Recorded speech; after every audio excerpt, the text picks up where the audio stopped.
Ladies and gentlemen, Nick Squires, my fellow powerlifter. So Nick has a daughter, she's 11, and she has been vegan from birth. So, obviously you make decisions for your kids, from ethics to religion to things like that. So we decided we'd raise her vegan. And, when she had the age and the knowledge to ask why she ate differently than her friends, then we would talk to her about it. And we would allow her to make that decision for herself at that time. So how old? About 4, she started asking. Okay. And around 4 years old, we said, like, you are allowed to make whatever decision you want, but we want you to have, both sides of the story. So we actually took her to a farm sanctuary.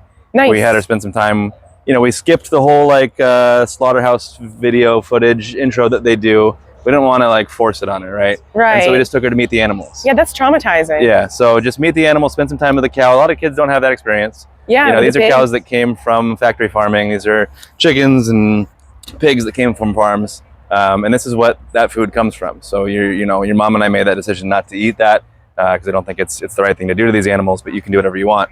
And after spending some time with the animals, she arrived at the same decision. Like, she didn't want to eat them either. She saw them the same as, her pet dog and things like that. Yeah. From a nutrition standpoint, from the pregnancy all the way through her birth, we have just a normal doctor, and we asked, very candidly, like, should we make any changes? And he said, what would you change?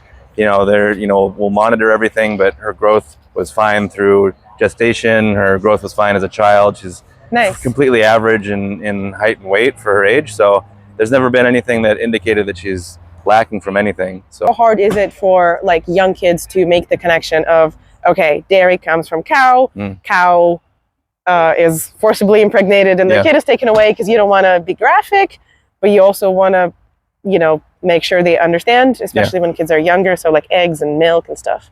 Yeah, so for that specifically, I did show her a video, but it was just the portion where the calf was being taken away from the mother, and relating that situation to being taken away from your own mother. Oh god. Just because someone wants to, take the mother's milk, right? So there's obviously a lot more graphic stuff involved in that, but that video of just the cow being taken away from its mom and empathizing with that was enough for her to make that connection. What about eggs? Because those are kind of like periods of the chicken, right? Yeah, she never asked specifically about that, but she's asked, like, if can you get these things from animals without hurting them?